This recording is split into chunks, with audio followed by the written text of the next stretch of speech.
Willie D Live. What's up, family?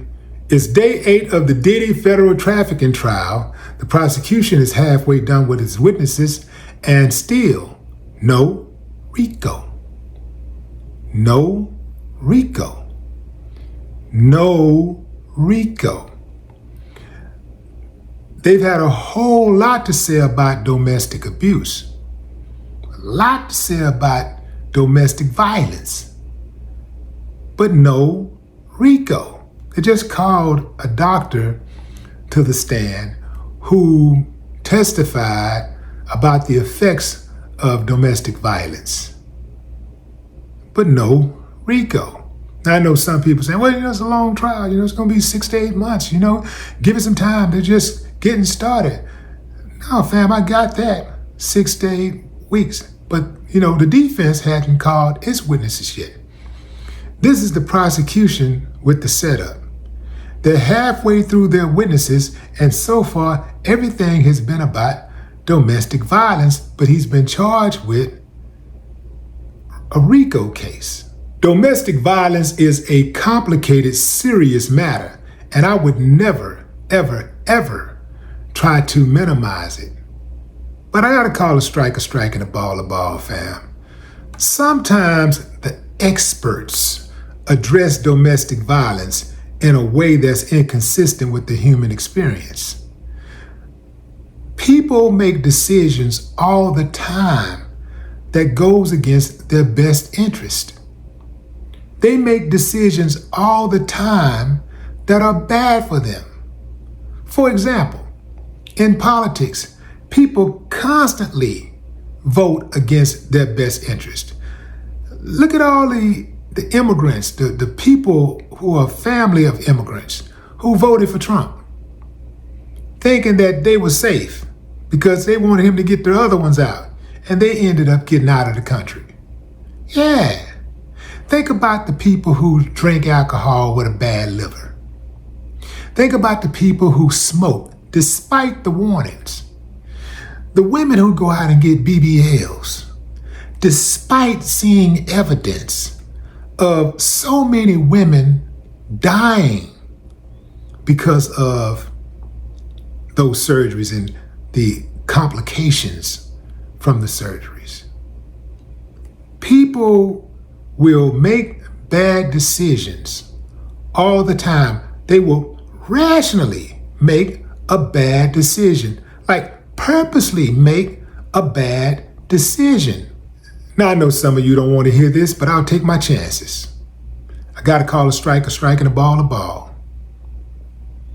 It is quite possible for a victim to make a calculated, rational decision to endure abuse because they are getting something out of it that pleases them, that serves them. For example, Cassie, by her own admission, said that she endured the abuse. This is what she told her best friend, her once best friend, Carrie Morgan. She endured the abuse because Puffy was giving her money, paying for her apartment, and paying her bills. She enjoyed the lifestyle. So she made a calculated, rational decision to stay. When she no longer could accept being second or third or fourth or fifth, wherever she was in the lineup at the time they separated. When she was no longer happy with the circumstances, when she could no longer endure the circumstances, she finally dipped. And it took her 10, 11 years to do it. But she did it. And she did it when she wanted to. She wasn't forced to leave the relationship. She left on her own, just like she stayed on her own. If you're going to give her credit for leaving, You got to give her credit for staying. See, I know some of y'all don't want to hear that. Make too much sense. Yeah, y'all get emotional about it. I'm not emotional at all. I don't have a dog in the fight, fam. I just don't like the double standards. And I do not like the idea that somebody can be a part of something that is allegedly criminal. And they can reap whatever benefits that may come from that. And they can run it as long as they want to.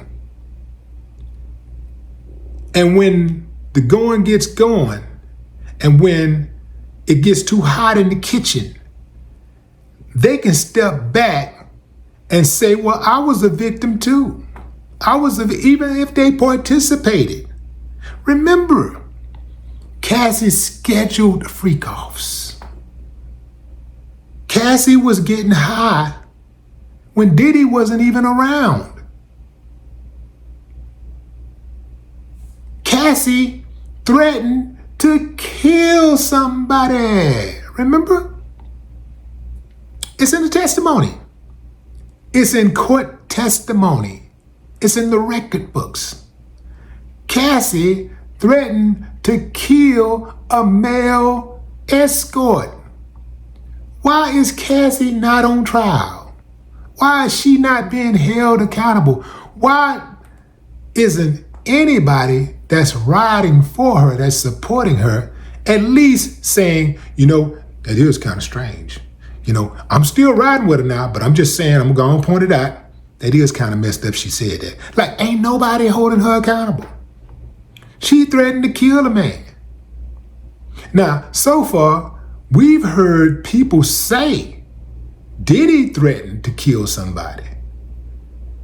But Cassie has evidence against her to prove her own words. They got, I can't remember if it was audio or text, but she's communicating with the male escort and she told him, I'll kill you. Send somebody to cut you up. And they just kind of, swept it right on under the rug. Like it never happened. Won't bring it back up. Cassie almost got that Trump effect. Like whatever she do, it don't matter what she do, no matter what she did. She good. Untouchable. Homie don't think so.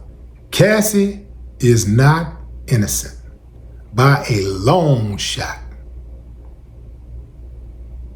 No more talk.